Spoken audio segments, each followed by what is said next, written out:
Machiegni nyakorom Gajwang' jaloko marwa en Liz Otieno nyinga Lydia Hokeyo. Apisas mawuok e riwruok mochung'ne adhula e pinje Afrika CAF obagoro odiechieng' ma kawuono kod komiti matayo tuke CHAN pacho kae e boma ma Nairobi malalruok ewi tungni kod rochruok mar arita manyonene kinde tugo e kind Harambee Stars kod Morocco. Johera mag adhula mano wuok kar rombgi ne omuomo range e alap tuke ma Kasarani kendo donje pauno e yor achune gino mano chuno bila mondo mi odir iro malongo wang' ne moko kuom joherago. Burano mano nyono nyaka jachung' mawuok e sirikal ne en malalruok ewi okenge mowinjore ma biro kawo ka twak mane gino ni biro bage gi jofwambo ne ogore Luanda. Twak mane geno ni biro wuoyo ewi uso mag otiko mag tugo e kind Kenya gi Zambia manyaka sani pod olor. Magi biro mana juma achiel kende nyaka ne CAF go Kenya fwai maromo $2.5 ewi ketho maket kod magi nyakorom Gajwang'. Kaporo ang'eyo mag motende kod tuke Jatend piny Kenya William Ruto ochako mieno bor him e dho jotugo mag Harambee Stars kendo singone gi $2.5 kuom jatugo ka jatugo ka giloyo pichgi e kindgi kod tim mar Zambia chieng' Jumapil.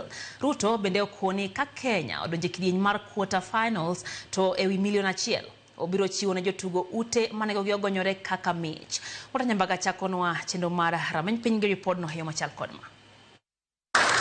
Oyogore kodgi ka gibonjo e kendo gijakore bat kuom bat bang' yoko tim mar Morocco yo Kisumo.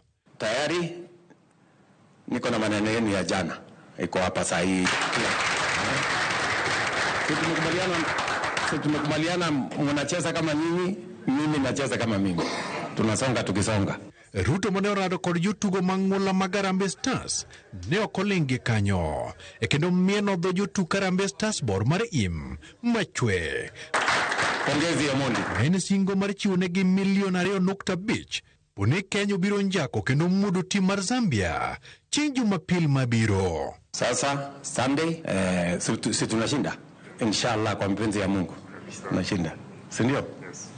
Sasa vile tulifanya ile hesabu siku ile tulifanya hesabu hapo, nimeongeza kidogo. Sasa Sunday tukishinda hivi kila mtu $2.5 million.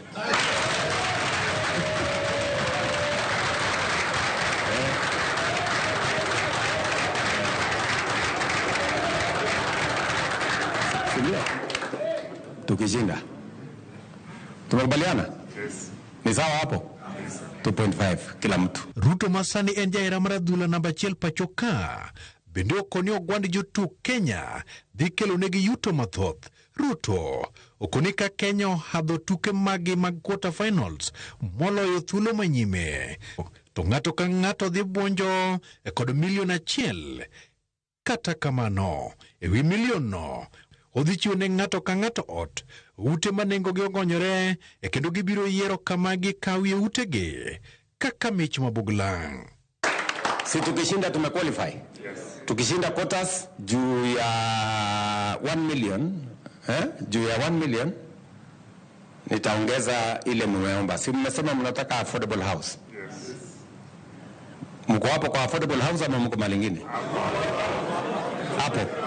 Tuke mag Kenya oseyo johera mag adhula buora pacho ka e alap mag tuke mag Kasarani to jok ma piny oyombo neno tukego kokale tong wang' jowi e kod moko winjogi e Nyakalondo e gino ma jatend piny oyango ni tukego ma Kenya osekelo jo Kenya kanyakla e kendo gi sani ginyiso hera mar owete. Look at what unity can achieve. You know, much as Omar here has said, we brought the country together. It is you guys who have brought Kenya together. It is Harambee Stars. Harambee Stars has brought the country together, united behind you.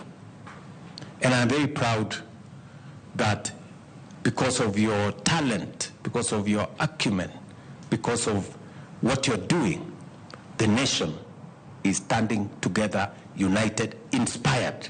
Opuoyo sir ma jotugo yudo kowuok kuom jo Kenya e kendo koni mano en mise mongirore makare mag jotugo namba 13. Kenya is a great nation. Kenya, listen to me, Kenya is a great nation. it is our responsibility to make it greater. Walter Nyambaga, Ramogi TV. Obila mago kwach kicho yudo liete mamoko abiriyo kod choke wi dhano e gweng' ma Kwa Binzaro e kaunti ma Kilifi. Machich ni nyalo bedo ni gin mag ji ma yande lemo e din moro